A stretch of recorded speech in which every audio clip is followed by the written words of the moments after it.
Number 10. Grunwald, July 15th, 1410. Before the legend, before the blindness, before the wagons that would rewrite medieval warfare, Jan Zizka is a paid killer in his 50th year riding under a banner that is not his own. The chronicles place him on the field at Grunwald.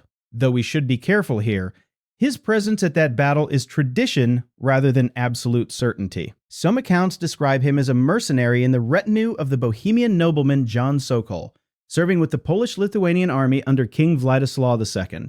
Other sources are quieter, and the paper trail is thin.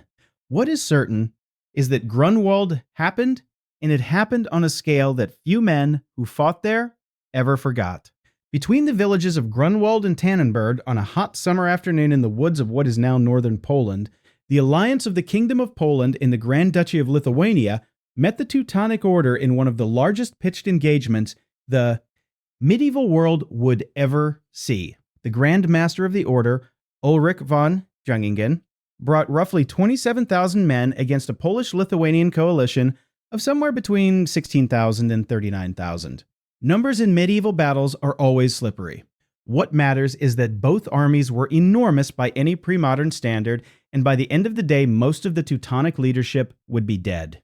The Order was the most feared military corporation in Europe. Their heavy cavalry had been carving Christian empires out of the Baltic pagan lands for 2 centuries.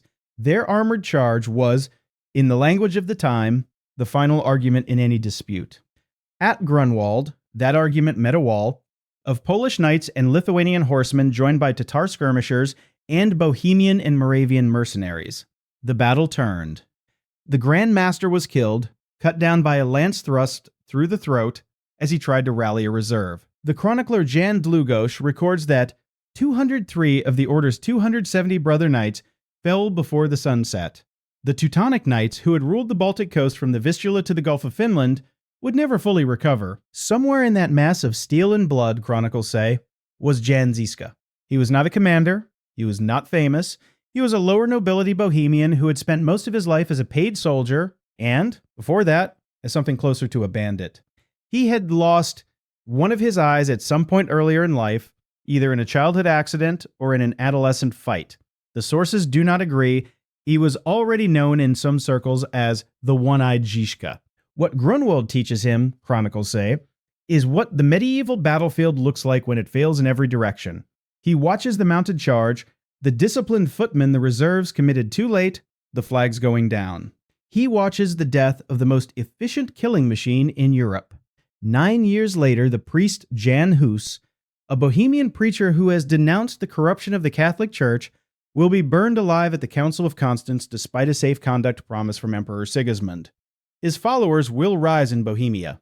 A furious middle-aged mercenary with one eye will listen to what has happened, decide it is his cause, and begin the second half of his life.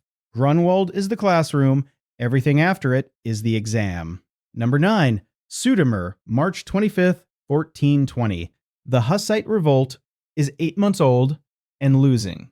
King Wenceslas IV of Bohemia has died. His brother, the Holy Roman Emperor, Sigismund, is claiming the crown and has convinced Pope Martin V to declare a formal crusade against Bohemia. On March 17th, 14, the papal bull is published.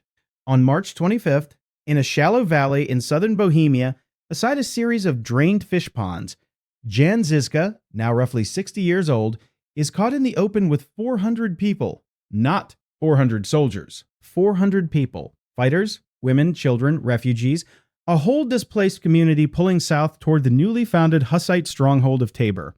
He has been granted safe passage from Plzeň. That safe passage is about to be ignored.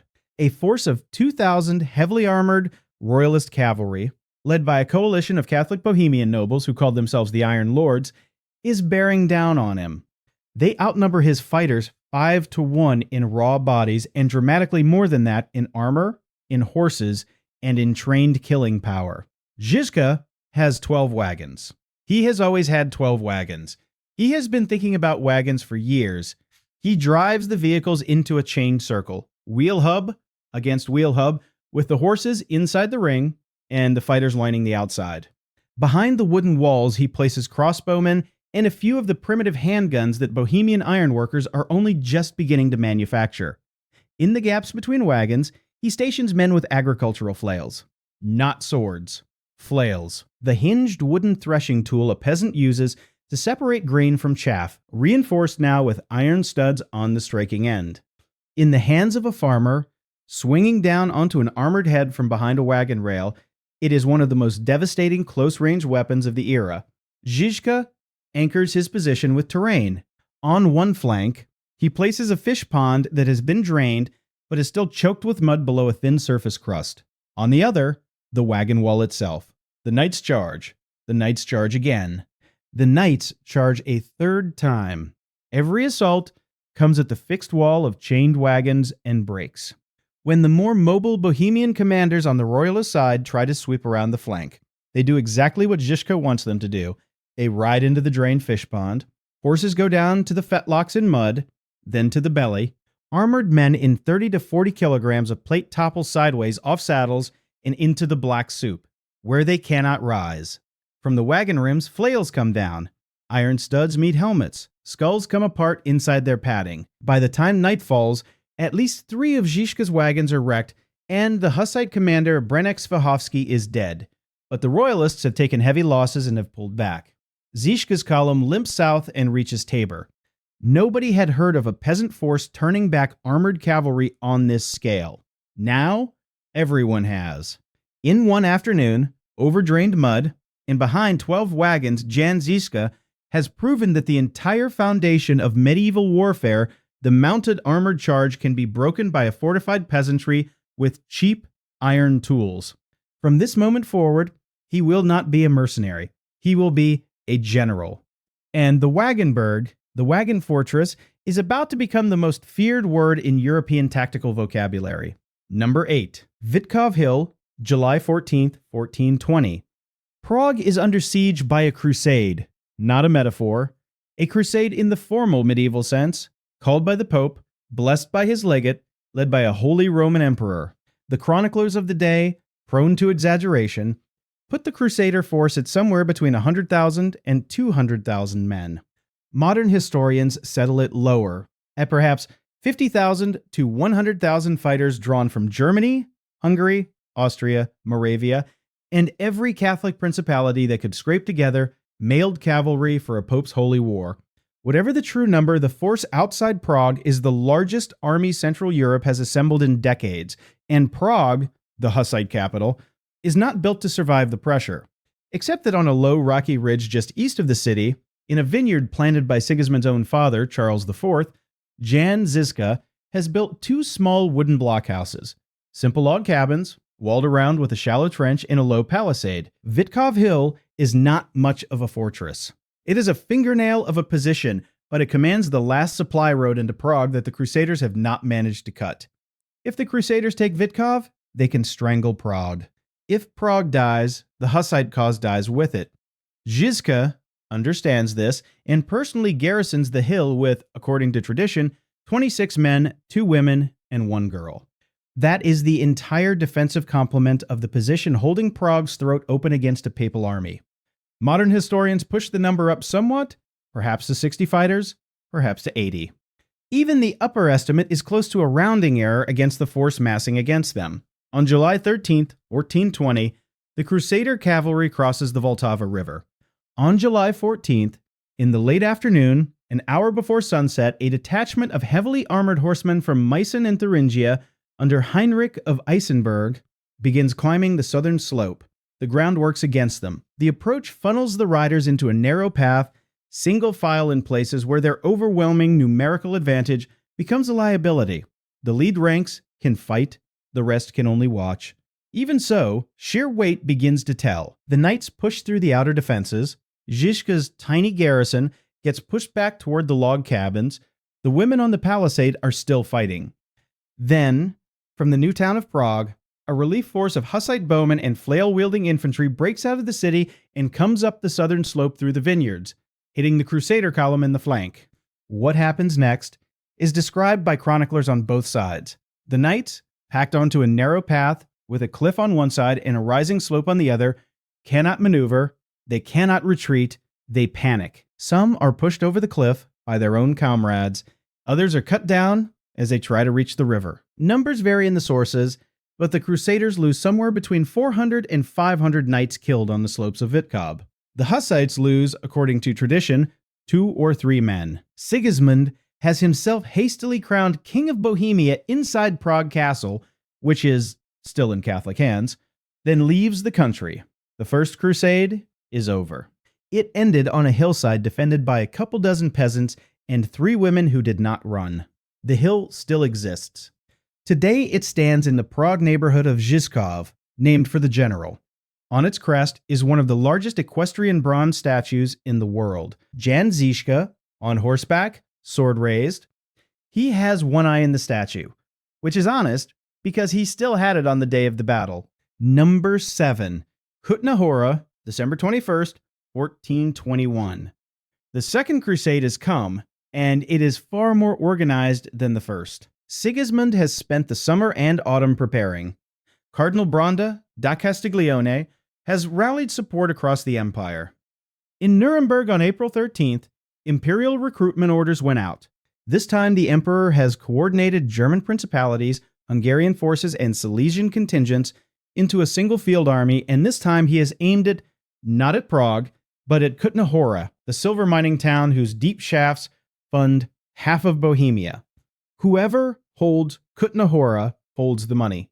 Sigismund arrives with what modern estimates put it somewhere between 30,000 and 50,000 troops. Žižka has around 12,000. On December 21st, north of the city, the 2 armies collide. All day, the imperial cavalry throws itself at Žižka's wagon fort. All day, the Hussite cannon and handguns tear the assaults to pieces. Žižka has by now refined his weapons. The wagons carry small breech-loading cannon called Haufnis and long, thin barrels the chroniclers call snakes because they hiss when they fire. The knights die by the hundred against the wooden walls, and then Sigismund does something Žižka has not planned for. Inside Kutná Hora itself, the German-speaking Catholic majority has been in secret contact with Sigismund's staff. As the battle rages outside the walls, they open the eastern gate. A Crusader detachment rides into the town at Žižka's back. The Hussites left inside are massacred in the streets. Žižka's entire army is now surrounded. In front, the imperial main force. Behind, the city that was supposed to be his rear anchor, now filled with enemies. It is dark. It is winter. The temperature is dropping. The wagons are running low on gunpowder and shot. Any medieval commander in this situation understands what to do next. You dig in, you defend the wagon fort until dawn, and you hope. Žižka does not do this. What Žižka does at Kutná Hora is what many historians identify as the first mobile artillery breakthrough in the history of warfare. He orders his wagons unlinked and reformed into a moving column. The horses are hitched. The gunners stay on their platforms with matches lit. The infantry forms up between the wagons. Then the entire wagon fort, in formation, begins to advance in the dark straight into the encircling imperial line. The Crusaders are expecting a night defense. What they get is a rolling wall of shot. The handgunners on the wagons fire down at point-blank range. The little breech-loading cannon in the sideboards spews stone and iron into the packed enemy ranks. In the freezing dark, the column smashes a hole through Sigismund's line and pours through it. When dawn comes, Žižka is in Kolin, some kilometers away, resupplying with reinforcements from the Hussite towns to the northeast. Sigismund believes he has broken Žižka's army and elects not to pursue.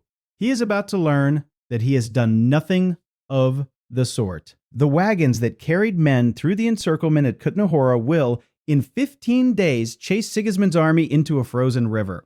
The emperor has just made a mistake that will cost him Bohemia for a decade. Number 6. The Siege of Rabí Castle, June 1421. This is the pivot. Everything before this happens with one working eye. Everything after happens in absolute darkness. The Hussites, riding the momentum of Vítkov, are consolidating control of Bohemia castle by castle. Rabí is a stone fortress in South Bohemia held by a Catholic garrison, one of many that Žižka is reducing methodically through the spring and summer of 1421. It is not a major siege. There is no chronicler-worthy set piece. It is the kind of business a competent general handles as part of a larger consolidation campaign. Žižka is leading the first assault personally.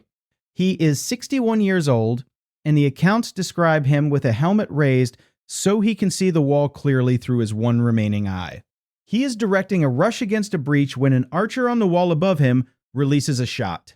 The sources differ on whether it was an arrow or a crossbow bolt. It does not matter. The shaft splinters against something, a shield rim, a helmet edge, the wood of the palisade itself, and a fragment of the wood, or possibly the point of the arrow, drives into Žižka's remaining eye. He falls. His men carry him away from the walls. The wound almost kills him. He is transported the long distance back to Prague by cart while the fever sets in. City surgeons work on him for weeks. When the swelling finally subsides, when the fever breaks, and he is able to sit up in a Prague bed and dictate letters again, Jan Žižka is completely, permanently, absolutely blind. He is in his early 60s. The Hussite War has 3 more years to run for him. The Second Crusade is already in preparation on the German border.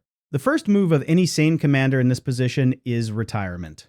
Blind men do not lead armies. Blind men certainly do not lead armies against papal crusades. This is not a hedge. It is the entire logic of medieval command. You lead by seeing. You place your reserves by watching the battle unfold. You order the charge based on the visual gap that opens in the enemy line. Žižka has none of this. He does not have depth perception. He does not have peripheral vision. He does not have any vision at all. What he does have is a mind that has been reading terrain and troop movements for 40 years, and a small group of trusted lieutenants he has trained personally. And it turns out that this is enough. The chronicles record that within weeks of leaving his sickbed, Žižka is back in the saddle. He reorganizes his command structure entirely so that he can command by ear. He is briefed continuously on the terrain around him. Aides ride beside him and describe the landscape, the position of the sun, the direction of the wind, the sound of the approaching enemy, the dust cloud on the horizon. His officers know that when Žižka speaks, they execute. He rides at the head of his column on a horse led by a trusted man on foot. He does not resign. He does not delegate. He continues to command in the field, in person, for another 3 years. And during those 3 years, in total blackness, he wins every single engagement he fights. This is the moment where Jan Žižka stops being a talented general and becomes something else entirely, something the medieval world has no vocabulary for. The blinding is what his enemies will remember. It is what his men will remember. It is what will make his name outlast his body by 500 years. Number 5. Německý Broad, January 10th, 1422.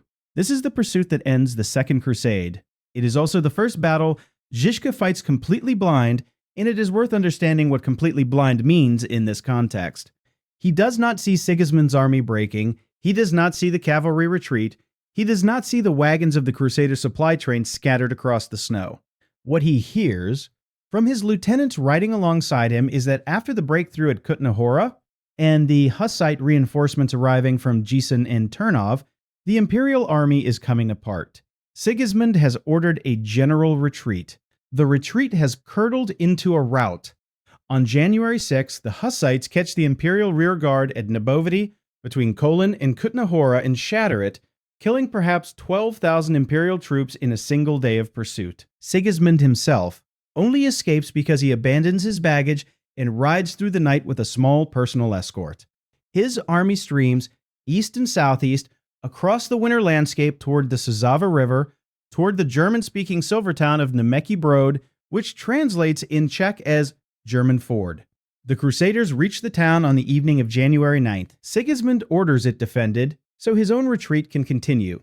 He himself crosses the bridge over the Sazava and rides on into the darkness. Behind him, exhausted imperial soldiers try to hold a rearguard action outside the walls to give their king time to escape. Žižka's wagons close on them. The soldiers who can flee across the bridge. The soldiers who cannot look at the frozen river below the town and make the decision that seems obvious on a January night with Bohemian handgunners a few hundred meters behind. They try to cross the ice. The river is not fully frozen. The chronicles record precisely, or at least suspiciously precisely, that 548 armored men break through the ice and drown. It is one of the largest single drowning events of the medieval period. The number is likely a chronicler's convention rather than a real count, but the event happened, and the impression it left on Central European military memory was permanent. The town of Německý itself was stormed the next day. Contrary to Žižka's explicit orders, the surrendered garrison and much of the civilian population were massacred by Hussite troops who had lost restraint. Sources estimate that between 1,000 and 2,000 inhabitants of the town were killed, the majority of the population at the time. The town was then burned nearly to the ground. This is a dark moment in the Hussite story, and honest history requires acknowledging it. Žižka did not order the massacre, and he was reportedly furious when he learned of it, but it happened on his campaign. War in the 15th century is not clean, and the Hussite wars are not an exception. What Žižka does gain, materially, is the entire imperial supply train, some 500 wagons of arms, powder, food, and gold. It is one of the largest hauls of loot the Hussites will take in the entire conflict. Strategically, he has done something more important. He has annihilated the Second Crusade so completely that no imperial army will dare cross the Bohemian border for another 5 years. Number 4. Hořice, April 27th, 1423. This is the battle where the practical reality of a blind general commanding a field army becomes something we can almost visualize. The war has changed shape. The papal crusades are on hiatus. What remains is a civil war between the Hussite factions themselves, between the radical Taborites and their allies. Zizka has by now aligned with the Orobites, an Eastern Bohemian faction, and is fighting his own former Hussite comrades. At Hořice, on the Gotthard Plateau, he faces roughly 3,000 troops under the Bohemian Catholic and Utrecht commander Čenek of Württemberg. Žižka has around 3,000 men of his own and, critically, 120 war wagons. The forces are roughly matched in raw bodies, but wildly unmatched in doctrine. What happens at Hořice is that Žižka positions his wagons on a high, narrow plateau with steep approaches on every side, and then he sits down. His aides describe the ground to him carefully: the angle of the slope, the narrowness of the plateau, the distance to the road, the direction of the sun.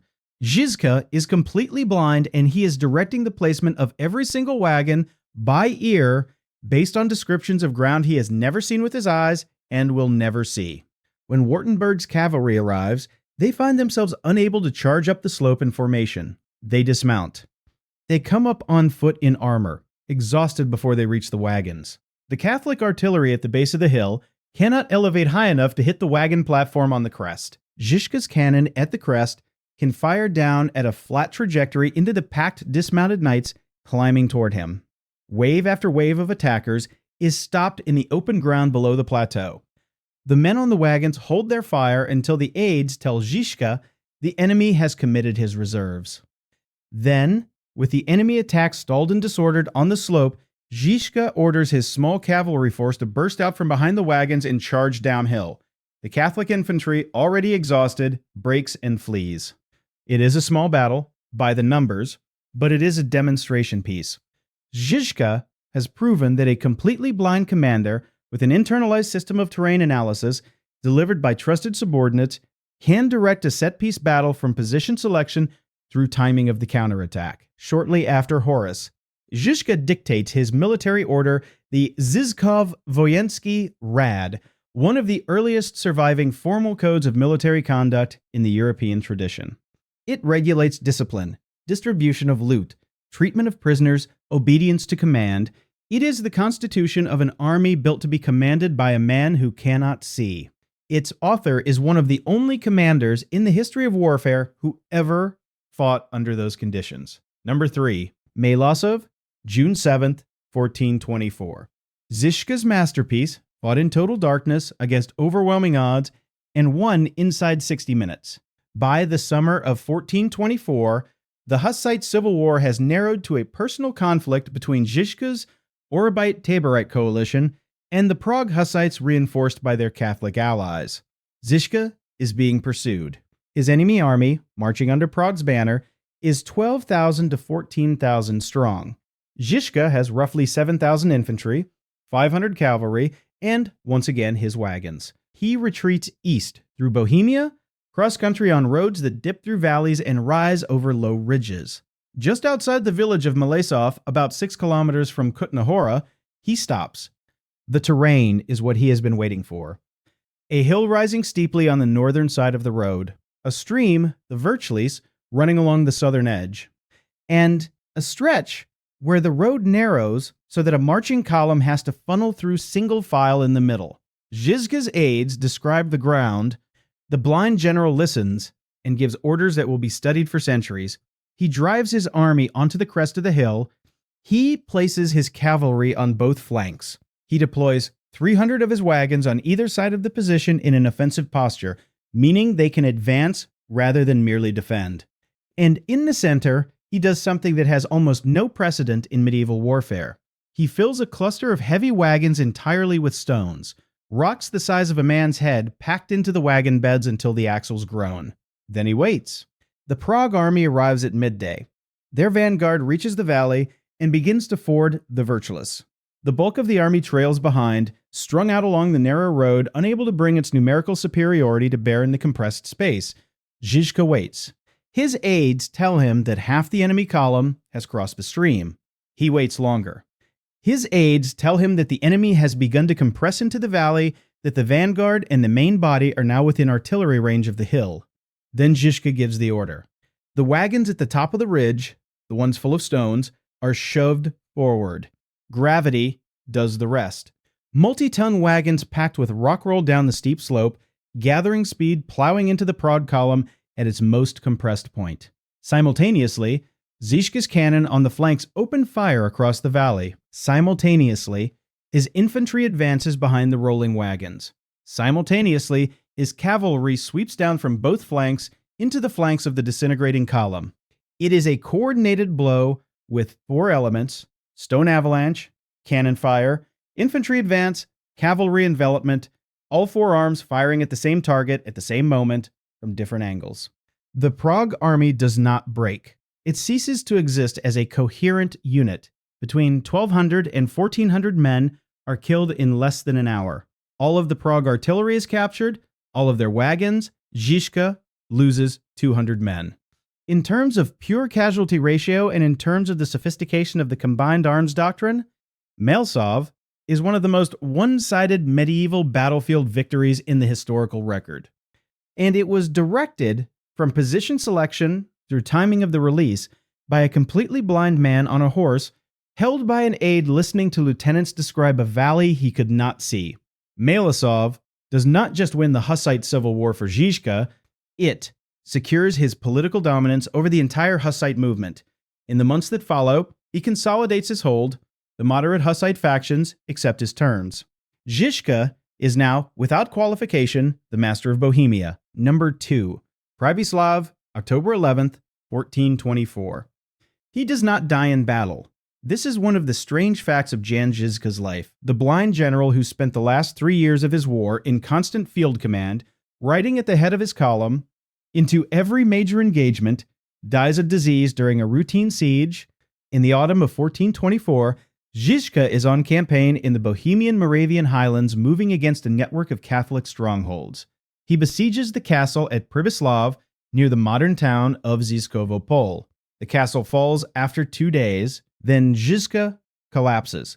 The chronicles record it as the plague, though 15th century diagnosis is imprecise. It may have been bubonic plague, it may have been a related infection, it may have been something else that fever and swelling made unrecognizable. Whatever it is, it burns through him fast. He is 64 years old.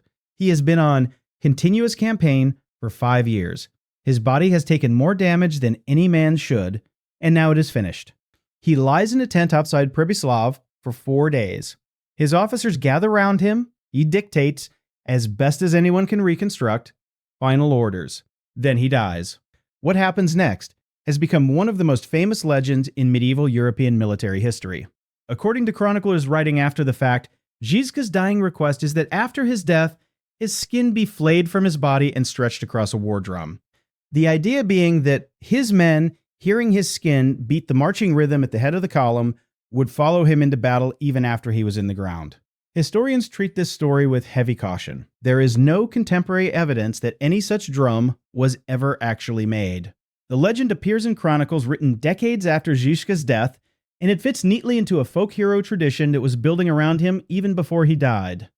But the fact that the story exists at all, that it was believed by successive generations of Czech soldiers and repeated for 500 years, tells you something about what Žižka meant to the men who fought under him.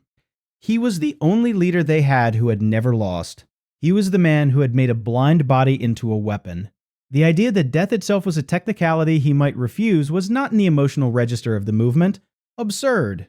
It was consistent. The Hussite followers of Žižka, after his death, began to call themselves the Orphans. That name stuck. For the remainder of the wars, an entire wing of the Hussite army fought under a banner that acknowledged their fatherlessness. Žižka is buried at Kaslov, then later reinterred elsewhere. His actual bones move around for centuries.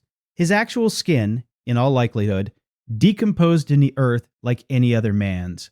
But the legend of the drum is now embedded in the story so deeply that no historian, however skeptical, can dislodge it. The blind man who never lost, died undefeated, and his enemies believed for a generation afterward that his voice was still leading his armies. In some sense, they were right. Number 1, Domažlice, August 14th, 1431. The epilogue. 7 years after Žižka's death, the papacy tries one final time. Pope Martin V has died. His successor Eugene IV, together with the Council of Basel, has authorized a fifth crusade against the Hussites, the largest and most ambitious of all of them. Cardinal Julian Cesarini, the papal legate, personally accompanies the army. The command is given to Frederick I, Elector of Brandenburg. The force that assembles across the western Bohemian border in the summer of 1431 is enormous. Modern estimates put the Crusader army at 30,000 to 50,000 fighters, though contemporary chroniclers, who exaggerate, put the total closer to 100,000, or even more when servants, engineers, and camp followers are counted. Whatever the true count, it is the largest crusade Bohemia will ever face. On August 1st, the army crosses into Bohemia. On August 8th, it reaches the town of Domažlice and begins a siege. And the Hussite relief column, roughly 20,000 strong under the command of Prokop the Bald, the successor to Žižka's tradition, marches to meet it. They are outnumbered, not by 3 to 1, but by enough that in any conventional analysis they should be extremely cautious. But something has happened to Central European military psychology in the decades since Žižka's rise.